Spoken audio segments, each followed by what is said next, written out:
Burn, burn, burn, the ring of fire, the ring of fire.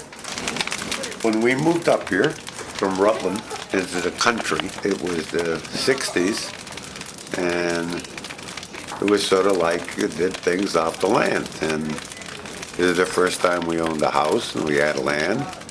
And so we got into gardening and even into getting into the co-op and selling stuff to the co-op. And then there was some big maple trees across the swamp. And we met the farmer and we asked him if we could tap those maple trees, and he said, sure.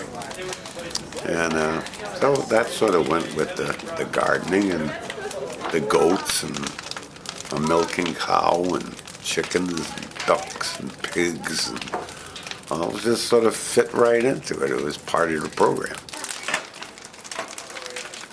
Dad asked us to, my two brothers and I, and our spouses, to buy his business partner out for $30,000. And I think the reason that I decided to do it is because it's kind of nice to have a family business together and spend more time together, because we don't get to see each other enough, and actually our family only knows how to spend time together when we're working.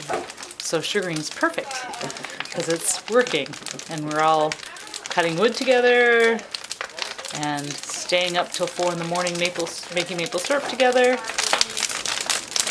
Sugar House got its name from a book that we were reading to our kids. We were sitting in the Sugar House and we read the story about the Indians were the first that made maple syrup, and they called it Sugar from the Woods, which was, in their language, Sinzibukwud.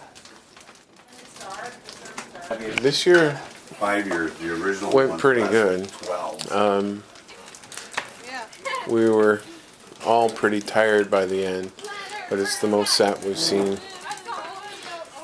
since before you were born, and we're still only tapping half the trees.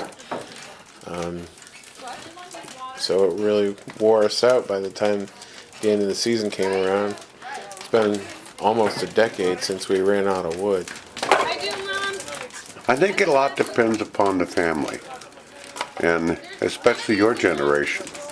I mean, they need to start thinking about it because they're getting old, you know, and I'm old.